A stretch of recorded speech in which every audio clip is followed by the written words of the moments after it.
नमस्कार, आप देख रहे हैं आज तक। मैं हूं आपके साथ रोहित सरदाना। शाम के 5 बजने वाले हैं और वक्त तो चला है दंगल का। बंगाल में चुनाव अभी थोड़ा सा दूर है, लेकिन अभी से आर पार के दंगल की नौबत आ गई।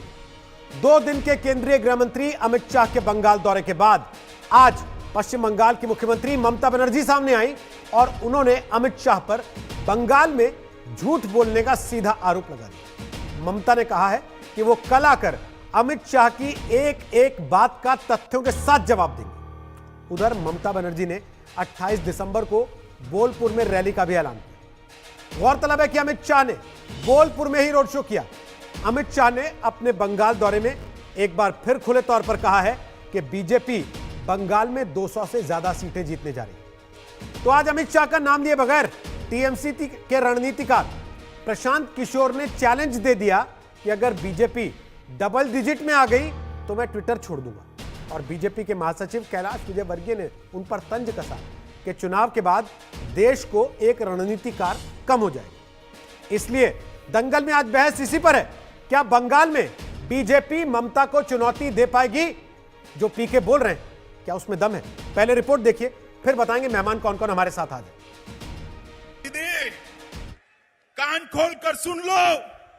आज लाखों लोगों की हाजिरी में कहने आया हूं मैं, जब विधानसभा के चुनाव का परिणाम आए, परिणाम देख लेना। इस बार 200 सीटों से ज्यादा सीटों के साथ भारतीय जनता पार्टी की सरकार। अब की बार बंगाल में 200 पार का नारा केंद्रीय गृह मंत्री अमित शाह का है और इसी के साथ 294 सीटों वाले बंगाल के चुनाव में बीजेपी ममता को परास्त करने का दम भर रही है। लेकिन ममता के रणनीतिकार प्रशांत किशोर का सीट वाला चैलेंज भी जान लीजिए। बंगाल में टीएमसी के लिए रणनीति बनाने में जुटे प्रशांत किशोर का दावा है कि बीजेपी तो डबल डिजिट पार ही नहीं कर पाएगी। प्रशांत किशोर ने ट्वीट कर कहा, मीडिया के एक वर्ग के समर्थन से चाहे जो भी हवा हो, लेकिन वास्तविकता है कि बीजेपी पश्चिम बंगाल में डबल डिजिट पार करने में संघर्ष करेगी। बात सिर्फ इस दावे की ही नहीं है। ट्वीट में नीचे प्रशांत किशोर लिखते हैं, मेरा ये ट्वीट सुरक्षित करके रख लीजिए। अगर बीजेपी का प्रदर्शन इससे बेहतर रहा तो मैं ये जगह छोड़ दूंगा। वैसे प्रशांत किशोर ने जैसे ही ट्वीट किया, बीजेपी की ओर से भी वैसा ही जवाब आया। बंगाल बीजेपी के प्रभारी कैलाश विजयवर्गीय ने लिखा, भाजपा की बंगाल में जो सुनामी चल रही है, सरकार बनने के बाद इस देश को एक चुनाव रणनीतिकार खोना पड़ेगा। केंद्रीय मंत्री बाबुल सुप्रियो ने भी तंज कसा। बहुत खुशी हुई कि टीएमसी का पोल कैंपेन एक ऐसा एक्सपर्ट चला रहा है जो ऐसे बयान दे सकता है। अब ऐसे कितने पीके होंगे, जमीन से जुड़े हुए हैं नहीं। हमको मालूम है, मैं उत्तर प्रदेश का हूँ। जब चुनाव चल रहा था उत्तर प्रदेश, तो इन्होंने समाजवादी पार्टी और कांग्रेस की तरफ से बड़ी अच्छी कैंपेन बनाई थी, जो इनको अच्छी लगी थी कि 2 लड़के कमाल कर देंगे। स्थिति हुई कि बीजेपी 3/4 बहुमत के साथ अपने अलायंस के साथ जीती और कांग्रेस का सुपड़ा साफ हो गया, सपा का सुपड़ा साफ हो गया।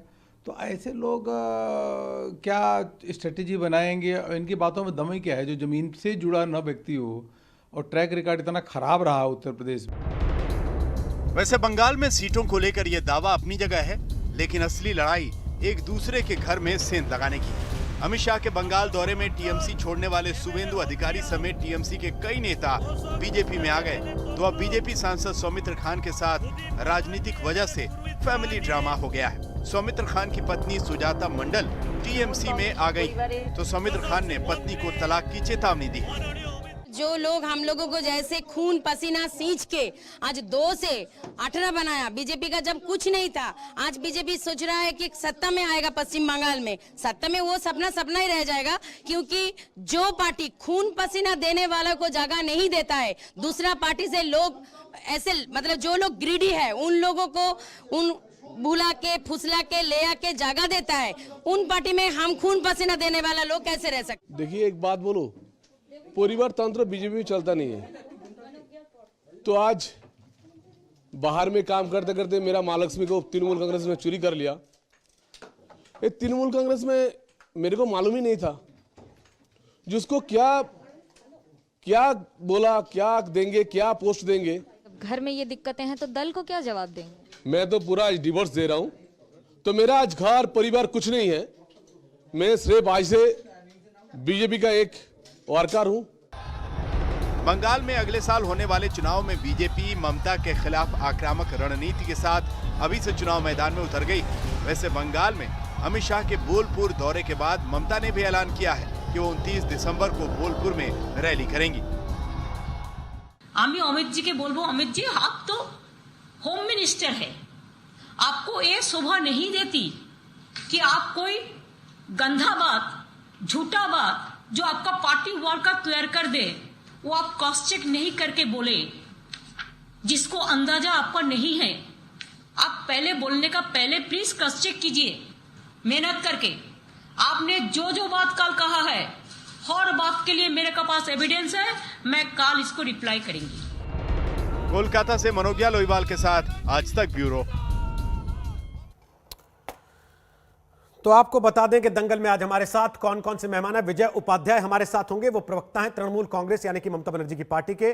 गौरव भाटिया हमारे साथ हैं, वो प्रवक्ता हैं भारतीय जनता पार्टी के। जयंतो घोषाल हमारे साथ हैं, वरिष्ठ पत्रकार हैं, राजनीतिक विश्लेषक हैं। अवनिजेश अवस्थी हमारे साथ हैं, राजनीतिक विश्लेषक हैं, दिल्ली यूनिवर्सिटी में पढ़ाते हैं और आरएसएस से जुड़े हैं। गौरव भाटिया, सबसे पहले मेरा सवाल आपसे, अमित शाह ने कहा 200 के पार जाएंगे, पीके बोल रहे हैं 2.5 का आंकड़ा नहीं छू पाएंगे। देखिए, सभी दर्शकों को नमस्कार। और हमारे पास श्री नरेंद्र मोदी जी हैं, श्री अमित शाह जी हैं, जेपी नड्डा जी हैं, हमारे पास दिलीप घोष हैं, बंगाल की जनता का आशीर्वाद है। और ममता बनर्जी कितनी अकेली पड़ गई हैं रोहित जी, इस बात से अंदाजा लगाया जा सकता है कि वो आज प्रशांत किशोर पे पूरी तरह से विश्वास कर रही हैं। प्रशांत किशोर जी ने, जैसा आपकी रिपोर्ट दिखा रही थी, उत्तर प्रदेश में जो 2 लड़के थे उनका क्या हाल किया था हम सबने देखा है। और आप अभी चुनाव के परिणाम आने दीजिए, आप देखेंगे ममता बनर्जी इतनी अकेली पड़ जाएंगी कि उनका साया भी उनका साथ ना छोड़ दे, तो आप बताइएगा। दूसरी बात, आज ममता बनर्जी की मैंने पीसी सुनी, कितनी बौखलाई हुई, कितनी घबराई हुई वो थी, वो साफ प्रतीत हो रहा था। और जैसा श्री अमित शाह जी ने कहा है ना कि ये वंशवादी तुष्टीकरण की भ्रष्टाचारी सरकार अब ज्यादा दिन चलने वाली नहीं है। बंगाल ने मन बना लिया है कि भारतीय जनता पार्टी की पूर्ण बहुमत की सरकार वहां आएगी। और उसकी वजह भी है, ये कह रही है जनता द्वारे, ये इनकी सरकार जो है वो घर घर जाएगी सरकार द्वारे। मैं इनसे पूछना चाहता हूं, ये 9 साल से क्या कर रही थी? तो इसके लिए मैंने केवल एक पंक्ति बनाई है, वो बता दूं, जनता को नहीं चाहिए द्वारे, गुस्से से जनता बरसाएगी तुम पे अंगारे, बंगाल अब बीजेपी को ही उभारे। और यही वहां सत्य है।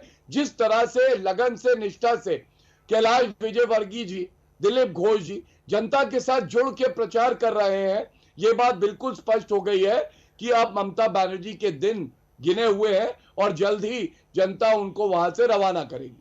विजय जी, बौखला गई है क्या ममता जी वाकई, जैसा गौरव भाटिया कह रहे हैं? मैं रोहित जी, गौरव भाटिया जी दिल्ली में बैठ के आंकलन सब कर रहे हैं। पश्चिम बंगाल की जमीनी हकीकत उनको पता नहीं है। ममता बनर्जी की जनप्रियता, ममता बनर्जी जो है उस पश्चिम बंगाल की शेरनी है। कुछ भेड़िए वो सोई हुई है तो सोच रहे हैं घेर के हम उन शेरनी को मार लेंगे। ये शेरनी जब उठ के खड़ी हो जाएगी तो सब भेड़िए भाग खड़े होंगे, कोई सामने नहीं बचेगा। ये भाटिया जी आप समझ लीजिए, पश्चिम बंगाल में जितने भी आपने लोगों को लिया सब भ्रष्टाचारी थे। शारदा नाडा के असामी थे, मुकुल राय हो, शोभन चटर्जी हो, शुभेंदु खुद 5 लाख रुपया टीवी में 16 में इलेक्शन के ठीक 15 दिन पहले पूरा टीवी दिखा रहा है और नेशनल सब नेता आके बंगाल में नाच रहे थे कि देखो भ्रष्टाचारी है, भ्रष्टाचारी है। तब ममता बनर्जी ने दहाड़ के कहा था कि मैं 294 सीट पे प्रार्थी हूँ, मुझको देख के आप लोग वोट दीजिए। और टीएमसी कांग्रेस 211 सीट जीती थी, 211 में हम 186 पे थे। तो इनके बोलने से नहीं होगा। लोकसभा में आप 18 पा गए, बहुत बढ़िया बात है, लेकिन दिल्ली में आप सब सीट पा गए थे लोकसभा में, लेकिन विधानसभा में क्या हुआ? अरविंद केजरीवाल की सरकार बनी, आप तो विरोधी दल लायक भी नहीं रहे। वही पश्चिम बंगाल में भी होने वाला है। विरोधी दल लायक आप नहीं रहिएगा, भाजपा वाले, ये जान लीजिए। वो ममता बनर्जी का जो काम है जमीनी स्तर में, उसका फल उनको मिलेगा। यहाँ की जनता उनको विश्वास करती है, उनके ऊपर उनका भरोसा है। मैं उत्तर देना चाहता हूँ। गौरव जी, आप जो है यहाँ की संस्कृति नहीं आप जानते उत्तर तो हैं, दे यहाँ की लीजिएगा। सभ्यता नहीं जानते हैं। लेकिन उसके आप पहले रविन्द्रनाथ ठाकुर जो मुझे- नोबेल प्राइज लेके आए भारतवर्ष के लिए, ठीक सर, जो मैं आ जाऊं। विजय जी, विजय जी, जिनका जन्मस्थली कलकत्ता, आपके नड्डा साहब आके बोलते हैं बीरभूम में कि उनकी जन्मस्थली पे मैं आके बहुत जो है अभिभूत हो गया कि मैं आज रविन्द्रनाथ ठाकुर की जन्मस्थली पे हूँ, शांति निकेतन में। और वही जनगण मन लिखने वाले रविन्द्रनाथ ठाकुर, आप विवेकानंद जी के पास आके माला देते हैं चरणों पे, विवेकानंद, लेकिन उनके विचारों पे आप कहाँ चलते हैं? विचार तो अपना आप चलाते हैं। कभी भी विवेकानंद जी ने नहीं कहा कि हिंदू मुसलमान लड़ो, उन्होंने कहा हम सब हैं भाई भाई। रामकृष्ण ठाकुर कहते थे जितना मत उतना पथ, माने जितना धर्म है उनका रास्ता अलग है, लेकिन पहुंचना एक ही जगह है। घूम के जाना है लेकिन पहुंचना एक ही जगह है। तो आप वो तो मान नहीं रहे, आप तो अपनी भाषा सबको समझाना चाहते हैं। ठीक है विजय जी, दिल्ली में ओके, किसान विजय जी, विजय जी, 20 मर गए। विजय जी, आप पश्चिम बंगाल में इलेक्शन है तो किसान के यहाँ खाना खाने आके बैठ के ठीक, खाना खा विजय रहे जी, हैं। विजय जी, दिखाना है कि हम आपका सवाल ले रहा हूं सहानुभूति विजय जी, है। आपका आप सवाल कोई ले रहा हूं। मंत्री एक ठो मैं गया उत्तर होता देना दिल्ली चाहता के बॉर्डर पे, ठीक है, उनसे विजय जी। जाके मिला होता। विजय जी, मेरी आवाज आ रही है आप सहानुभूति तक? प्रकट की मेरी आवाज आ रही है आप तक विजय जी? थोड़ा आगे के लिए भी बचा लीजिए, लंबा कार्यक्रम हाँ है। ठीक है, सारा एक ही साथ बोल देंगे तो फिर आगे क्या करेंगे, ठीक ठीक है ना? ठीक। कुछ सवाल आगे के लिए रोहित बचा जी। लीजिए। अभी जयंतो दादा ठीक है, रोहित। और अवनीश जी बोले, उसके पहले गौरव भाटिया एक आपकी बात का जवाब दे रहे हैं। दूसरा मेरा सवाल ये, गौरव भाटिया, शुभेंदु आपकी पार्टी में आ गए, बड़े धूमधाम से आपने उनका स्वागत सम्मान समारोह भी किया कि एक साथ 10 लोगों को हम लेके आए हैं। देखिए उनका वीडियो क्यों डिलीट कर दिया आपने, नारद स्टिंग वाला? रहने देते उसको भी। देखिए रोहित जी, एक बात बिल्कुल स्पष्ट कर दूं, आपके पास जानकारी, आप कह रहे डिलीट कर दिया है। मैं केवल इतना ही कहूंगा, जो भी व्यक्ति हमारी पार्टी में आता है पहले उसे हमारी जो विचारधारा है उसके हिसाब से कार्य करना पड़ता है। और आपने देखा कि शुभेंदु जी के अलावा भी इससे पहले बड़े लीडर्स टीएमसी के, लेफ्ट के भी हमारी पार्टी में आए हैं। उसकी वजह यह है जो नेतृत्व आज श्री नरेंद्र मोदी जी दे रहे हैं, जो अमित शाह जी और नड्डा जी दे रहे हैं, वो और कोई पार्टी नहीं दे रही है। और इसीलिए सर, अपने मैंने घर को सवाल बचा पूछा, ना क्या पाए। आपने शुभेंदु अधिकारी का पैसे लेते हुए वीडियो डिलीट कर दिया जो नहीं, मैंने आपने खुद आपको अपलोड सबसे किया हुआ पहले था? उसी का उत्तर महुआ देके मोइत्रा आगे ने बात ट्वीट बढ़ाई। किया, मैं आपको बता रहा हूं, महुआ मोइत्रा ने ट्वीट किया, BJP allegedly removes Narada sting video from its YouTube channel, Amit Shah magical laundry drive continues through WB, join the BJP, emerge freshly washed and spanking clean. क्या वाकई आप वॉशिंग मशीन चला रहे हैं जिसमें कोई आदमी नहीं, आता एक है मिनट। तो आप पहले वीडियो तो- डिलीट कर देते हैं उसका? तो फिर तो ममता और दाग धुल बनर्जी जाते को हैं क्या उससे? इस्तीफा, एक मिनट, मैं कह रहा हूं फिर तो ममता बनर्जी को इस्तीफा दे ही देना चाहिए, क्योंकि इसका मतलब टीएमसी में ही गंदगी है, ये मान रही है महुआ मोइत्रा ना, गंदगी वही है, ये मान लिया है। ड्राई क्लीन हम कर रहे हैं, वो तो गंदगी है, इस्तीफा दे के खत्म भाटिया करें। जी, गंदगी भी लेकिन तो आपने बता के अपने हैंडल पे डाला था पहले, आपने देखिए, डिलीट कर दिया अब कि नहीं, ये तो बता दीजिए कम से कम। रोहित अभी जी, तो मैं महुआ जो- जी के आरोप पर ही सवाल पूछ रहा हूं आपसे। मैं महुआ डिलीट जी किया या कि नहीं विजय आपने? जी से एक मिनट, जब ममता बनर्जी से आप रूबरू हो, उनसे पूछिएगा कि क्या वो ये मानती है कि टीएमसी में इतनी गंदगी भाटिया जी, है। अभी कि आपसे वहां रूबरू पे हूं, कट मैं मनी, आपसे पूछ रहा कट हूं, मनी। क्या आपने वो ट्वीट तो डिलीट मैंने- किया? क्या मैंने आपने वो उत्तर वीडियो दे डिलीट दिया। किया? मैंने आपको उत्तर दे दिया रोहित जी। नहीं अब दिया आप सर, मेरे मुंह आपने में कहा से- हम ये जांच मेरे- के लेते हैं किसी को कि वो हमारी विचारधारा को आत्मसात कर रहा है कि नहीं कर रहा। हमारी विचारधारा अगर को आपकी जो विचारधारा को मानेगा- उन्होंने आत्मसात कर लिया तो आप उनके पुराने पाप धुले मान लेंगे कि ये पैसे लेते हुए स्टिंग में थे, अब ये स्टिंग डिलीट कर देते हैं, वो पैसे वापस हो गए अब। रोहित जी, आप बताइए, ऐसा है, इससे पहले भी कई लीडर टीएमसी से हमारे यहाँ आए हैं, जब हमारी पार्टी में आ गए उसके बाद आप कुछ भी बताइए जो हमारी विचारधारा से मेल ना रखता हो, उनके समर्पण में कमी हो, ऐसा नहीं हुआ। लेकिन आप टीएमसी से पूछने की बजाय हमसे पूछ रहे हैं। मैं तो यहाँ कह रहा हूँ, ये ममता बनर्जी मान रही हैं कि सारी गंदगी टीएमसी में, इस्तीफा बड़ा दे सीधा सा और सवाल खाली पूछा। करें। आप सुनिए, क्या अब एक आपने मिनट, वीडियो मैं विजय डिलीट जी कर की दिया? बात का- आपने मैं कहा विजय जी की- विचारधारा आत्मसात हो गई, लेकिन सर वो पैसे भी तो आत्मसात हो गए ना, जो उन्होंने आपके ही मुताबिक लिए होंगे उस वक्त नारदा घोटाले में। जिसके लिए नहीं, आप देखिए- लगातार एक के बाद एक इन पर आरोप लगा रहे थे, सुनिए, बार बार कह रहे थे सुनिए, कि ये फर्क- सबसे भ्रष्टाचारी पार्टी है। मैं आपको उदाहरण दे दूं, भ्रष्टाचारी तो है टीएमसी, क्योंकि कट मनी की बात खुद स्वीकारी मुख्यमंत्री ने। उन्होंने कहा जो रुपया जनता का लिया है वो वापस कर दो। और अब मैं 1 मिनट विजय जी की बात का उत्तर दे दूं। उन्होंने सबसे पहले कहा कि शेरनी है, तो मैं इतना ही कहूंगा, शेरनी है लेकिन सर्कस की है या वो जंगल की शेरनी है, ये बताइएगा। और जब हमारे शेर दहाड़ेंगे ना तो हम भी देखेंगे कि वो शेरनी है या नहीं। दूसरी बात, रविंद्रनाथ, 1 मिनट बस, 1 मिनट, रविंद्रनाथ टैगोर का नाम भी नहीं लेना जानते, रविंद्रनाथ ठाकुर कह रहे थे अपने चैनल में, रिवाइंड करके दिखाइएगा। तीसरी बात, भाटिया जी सुनिए सुनिए भाटिया जी सुनिए मेरी बात, कोई बात नहीं। तीसरी बात, संस्कृति की बात कर रहे हैं। क्या बंगाल की संस्कृति ये है कि हमारे राष्ट्रीय अध्यक्ष के लिए जो अपशब्द कहे, प्रधानमंत्री जी के लिए जो बातें आपकी भी ड्यूटी लगे कहे, वहां, आपको भी थोड़ा अध्ययन करना पड़ेगा।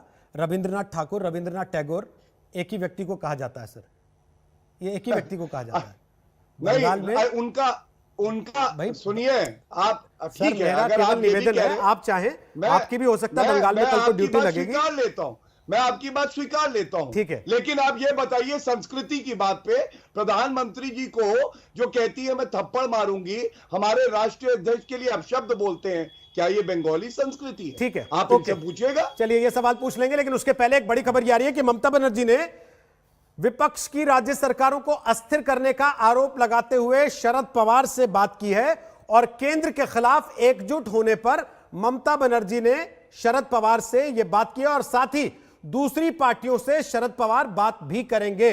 इस समय यह बड़ी खबर आ रही है कि दूसरी पार्टियों से बात करने के लिए शरद पवार दिल्ली आएंगे। ममता बनर्जी ने शरद पवार से बात की और केंद्र पर विपक्षी दलों की सरकारों को अस्थिर करने का आरोप लगाया। इससे पहले मैं विजय जी के पास जाऊं, जयंतो घोषाल, क्या यह अपने आप में संकेत नहीं देता कि ममता बनर्जी परेशान है बीजेपी के कैंपेन से और इतनी परेशान है कि उनको शरद पवार का या और विपक्षी दलों का साथ भी मांगने की तरफ झांकना पड़ रहा है, पूछना पड़ रहा है?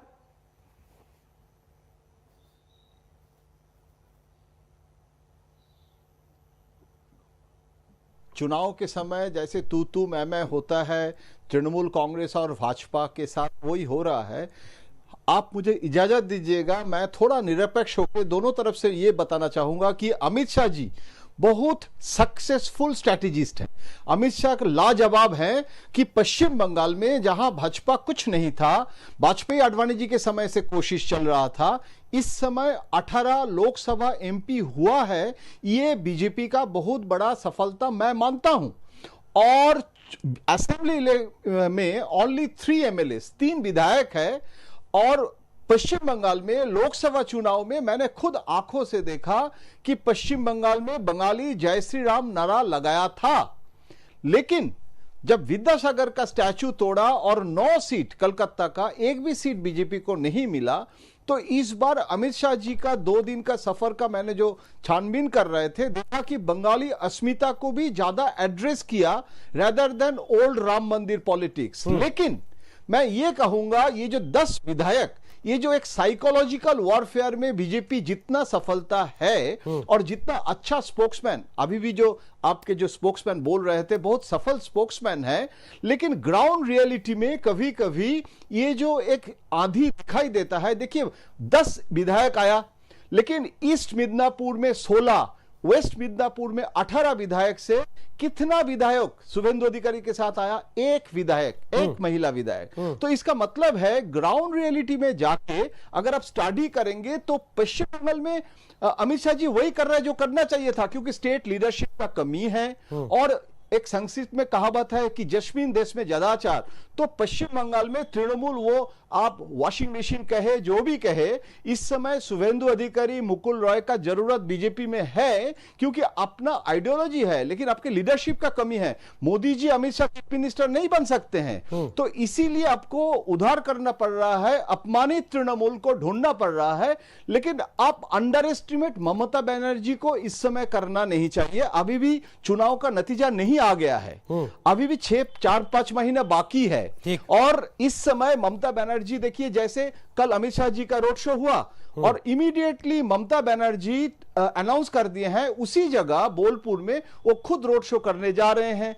तो इसीलिए काउंटर स्ट्रेटेजी भी जो ममता बनर्जी कर रहे हैं उसको भी हमको अंडर एस्टिमेट नहीं करना चाहिए। अभी देखिए सौमित्र खान बीजेपी में जो थे उनके वाइफ चले गए तृणमूल में, तो ये जो अभी एक टर्बुलेंस है, एक ट्रांजिशनल फेज है और बीजेपी को सफलता मिला है, लेकिन इसका मतलब ये नहीं है कि लोकसभा में जो होता है ऑलवेज वो असेंबली में रिपीट होता है, ऐसे भी नहीं है। मुझे याद है नरसिम्हा राव प्रधानमंत्री के बनने के बाद तेलुगु बिड्डा एनटीआर ने, तो दादा मेरा सवाल ये था कि ममता बनर्जी को शरद पवार को फोन क्यों करना पड़ा, एक ये माहौल क्यों बनाना पड़ा कि भाई राज्यों की सरकारें अस्थिर कर रही है केंद्र की सरकार जो विपक्षी दलों की है, और उसमें बाकी लोगों को मिलाया जाए साथ में। में भी करेक्शन कर देता हूं, शरद पवार ने फोन किया था ममता बनर्जी को, और शरद पवार कलकत्ता जा रहे हैं और वो एक किसान रैली करना चाहेंगे, क्योंकि जब मोदी जी वर्सेस ममता हो रहा है, दिलीप घोष वर्सेस ममता नहीं, तो इसका मतलब है ममता बनर्जी को भी नेशनल लेवल में वो 2024 तक उन्होंने अनाउंस किए हैं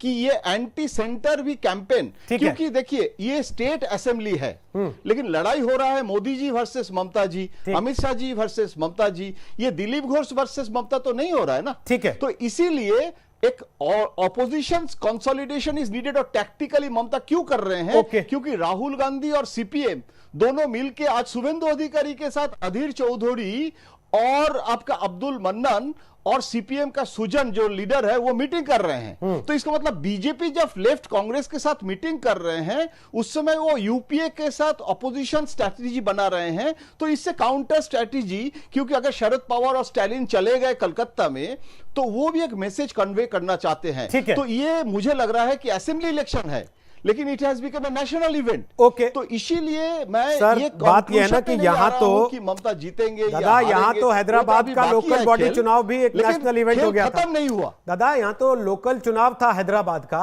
वो भी एक नेशनल इवेंट हो गया था, और बंगाल के तो फौरन बाद सबकी नजर इसी पर होगी कि उत्तर प्रदेश और फिर देश का चुनाव आने वाला है, तो क्या यहीं से बिसात बिछाई जाएगी। लेकिन अवनिजेश अवस्थी, बीजेपी तो यह आरोप लगाती है कि हम जब से सत्ता में आए हैं हर आने वाले चुनाव को ऐसे ही दिखाया जाता है कि इसके बाद मोदी सरकार चली जाएगी और इसके बाद केंद्र में बदलाव हो जाएगा।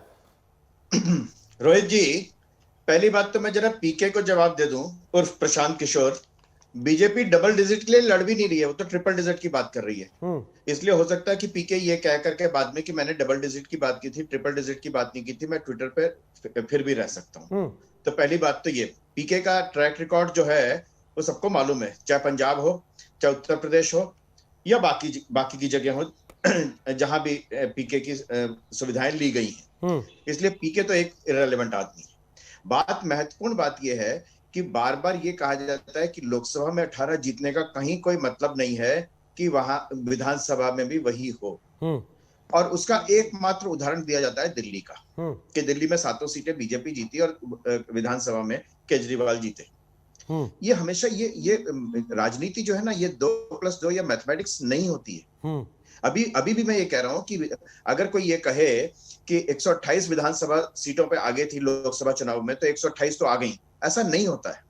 सिर्फ ये बात नहीं है, लेकिन वहां पर ममता बनर्जी के विरुद्ध उनकी अपनी पार्टी में और बंगाल की जनता में वहां का भद्रलोक जो है, जिस तरीके से ममता से मोहभंग हुआ है वो बिल्कुल साफ दिखाई पड़ता है। पार्टी में जब छोड़ते हैं लोग, सिर्फ एक ही मौसम वैज्ञानिक नहीं है इस देश में, बाकी भी हैं, वो लोग भी जानते हैं, ग्राउंड रियलिटी है। टीवी चैनल पे बैठ करके कह देना कि अरे ममता को अंडर एस्टिमेट करिए, बहुत आसान है, लेकिन वो जो वहां पर अपनी राजनीति कर रहे थे, जो वहां पे विधायक है, मंत्री हैं, टीएमसी के पदाधिकारी हैं, उनको ये बात समझ में नहीं आती कि ममता को अंडर एस्टिमेट मत करिए। उनको तो ज्यादा समझ में आती होगी ना कि ममता की वास्तविकता क्या है। अगर ये वास्तविकता है तो मैं एक बात बड़ी साफ सी बता दूं कि बंगाल की भद्रलोक की जनता ने जिस तरीके से कांग्रेस की हिंसा के खिलाफ वामपंथियों को सत्ता सौंपी थी और वामपंथियों की हिंसा के खिलाफ ममता को सत्ता सौंपी थी, बिल्कुल बंगाल की जनता वही करने वाली है।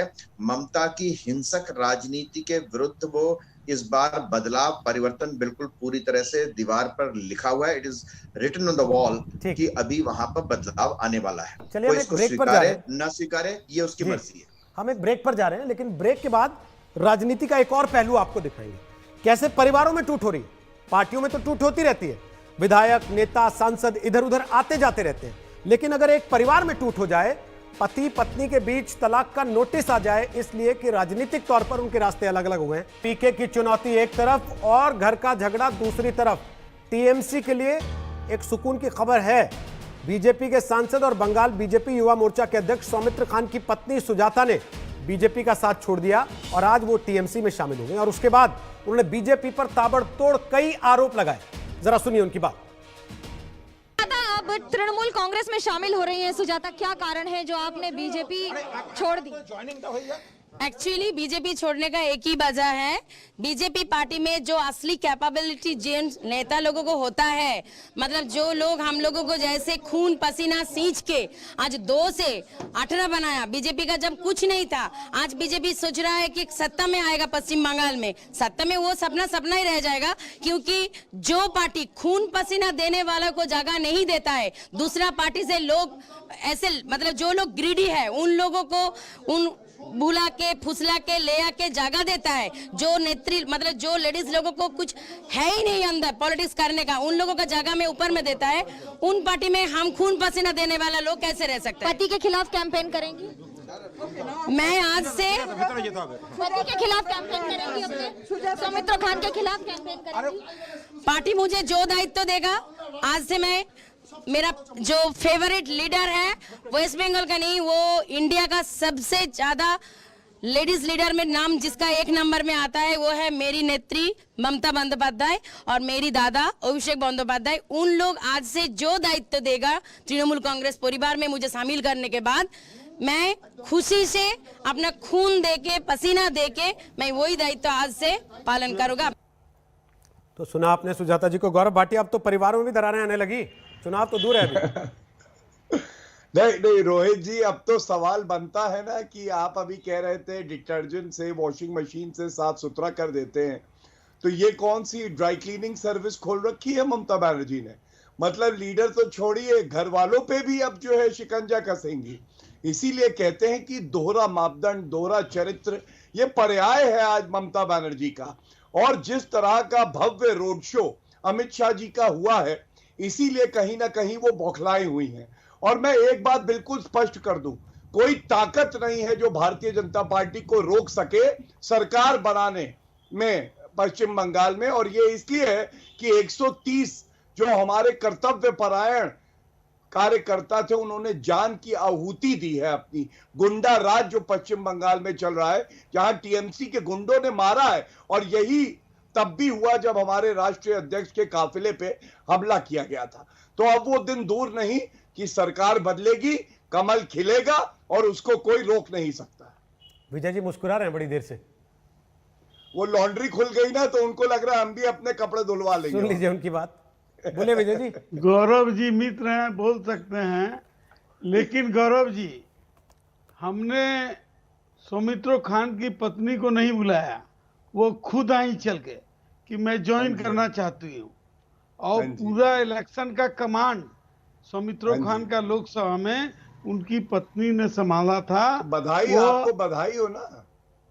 बधाई नहीं, लेकिन आप ममता बनर्जी को सर्कस और जंगल शेरनी मतलब हुआ लड़ाकू। अच्छा विजय जी, आपसे एक बात एक पूछूं? महिला के लिए आप विजय जी, महिला, एक मिनट मेरा सवाल सुन लीजिए, 10 सेकंड के बाद उत्तर दे दीजिए। सुप्रीम कोर्ट के आपके मुंह से इस तरह की बात की सर्कस की जंगल सवाल है, लड़ाकू, सुनिए, उन्होंने पहली बार किसको हराया था जानते हैं? सोमनाथ चट्टोपाध्याय को, जो स्पीकर थे। विजय जी, और पहली विजय जी आप जानते हैं, अब सुनिए तो विजय जी, मेरा एक सवाल है आपसे।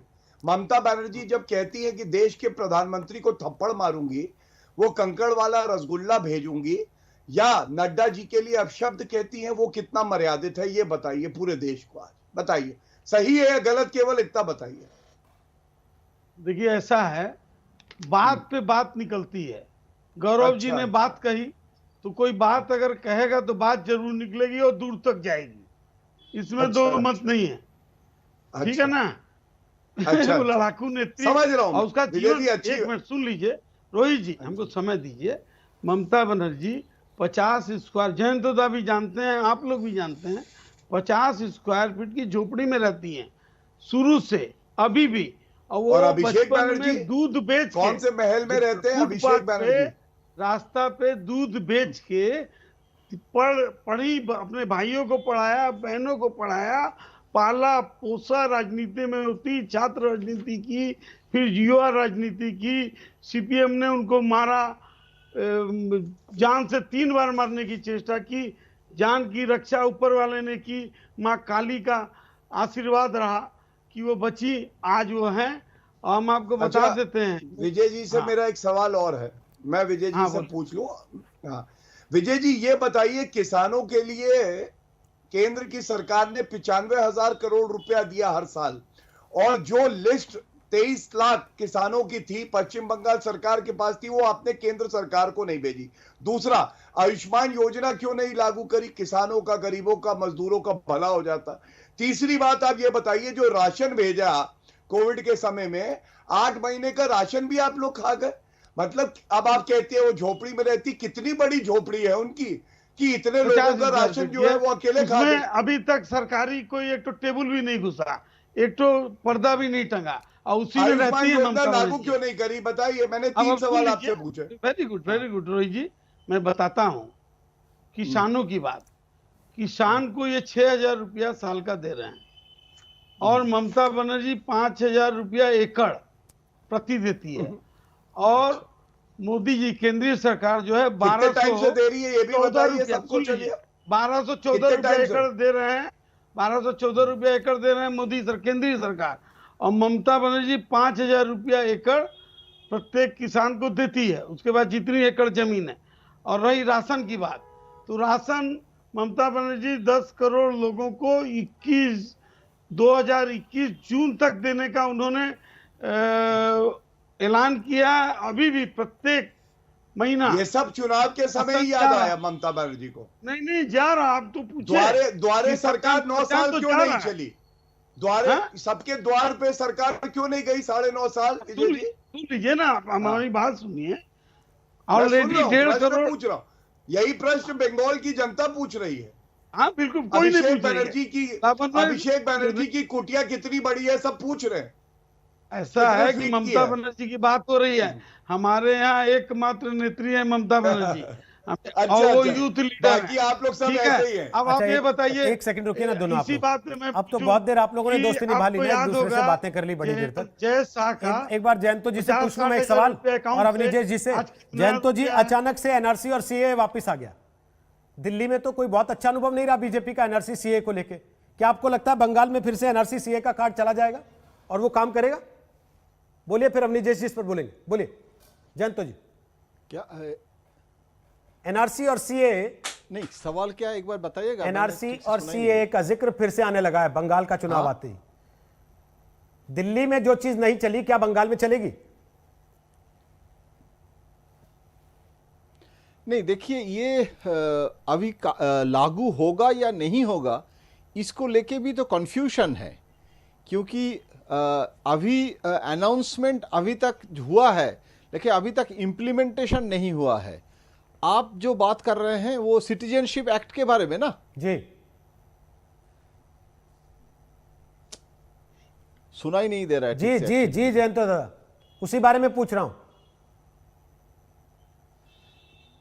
हाँ, देखिए अभी अमित शाह जी ने को भी पूछा गया था कि आप कैसे इसको इम्प्लीमेंट करेंगे, क्योंकि बांग्लादेश से भी रिएक्शन आया है, शेख हसीना जी के साथ भी मोदी जी का अभी कुछ दिन पहले ही समिट हुआ है।